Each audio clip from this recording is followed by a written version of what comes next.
افضل کامل اور اعلیٰ مرتبہ جو ہے وہ ہمارے آخری نبی حضرت محمد صلی اللہ علیہ وسلم کا ہے۔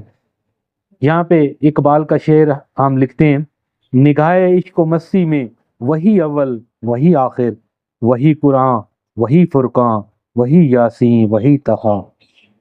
یہ شعر اسلامی تعلیمات سے بھی پوری طرح ہم آہنگ ہے۔ قرآن مجید میں حضور خاتم النبیین صلی اللہ علیہ وسلم کو رحمت للعالمین کہا گیا ہے، یعنی تمام جہانوں کے لیے رحمت۔ حدیث مبارکہ میں بھی آپ خاتم النبیین صلی اللہ علیہ وسلم کو تمام انبیاء علیہ السلام کا سردار قرار دیا گیا ہے۔ اس پس منظر میں شاعر کا یہ کہنا کہ خدا کے بعد بس وہ ہیں، دراصل حضور صلی اللہ علیہ وسلم کی فضیلت اور عظمت کا شاعرانہ بیان ہے، نہ کہ عقیدہ توحید میں کسی قسم کی آمیزش۔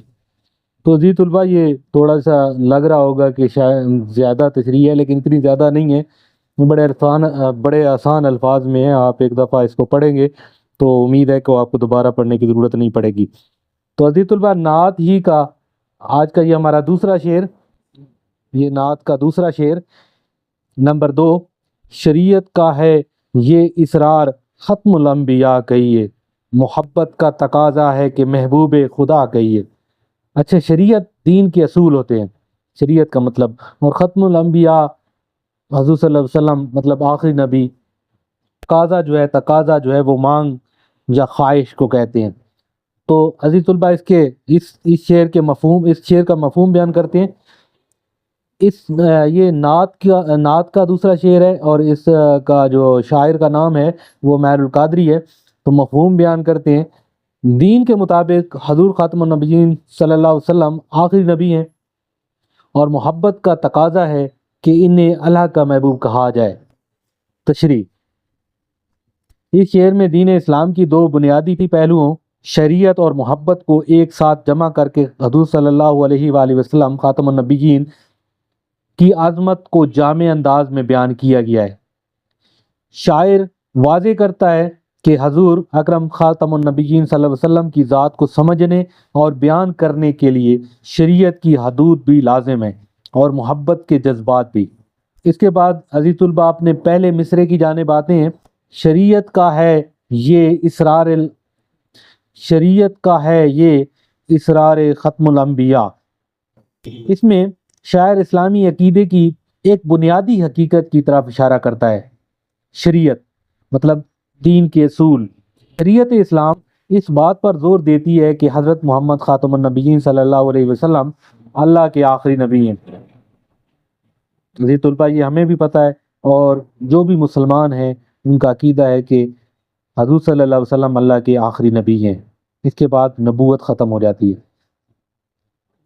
یعنی آپ خاتم النبیین صلی اللہ علیہ وسلم کے بعد کوئی نبی نہیں آئے گا۔ یہ عقیدہ اسلام کی اساس میں شامل ہے، اور اس میں کسی قسم کی تعویل یا کمی بیشی کی گنجائش نہیں۔ قرآن مجید میں اللہ تعالیٰ صاف الفاظ میں فرماتا ہے، ما کان محمدا ابا من رجالکم ولکن رسول اللہ وخاتم النبیین۔ ترجمہ: محمد خاتم النبیین صلی اللہ علیہ وسلم تمہارے مردوں میں سے نہ کسی کے باپ ہیں، بلکہ اللہ کے رسول اور سب نبیوں پر مہر ہیں۔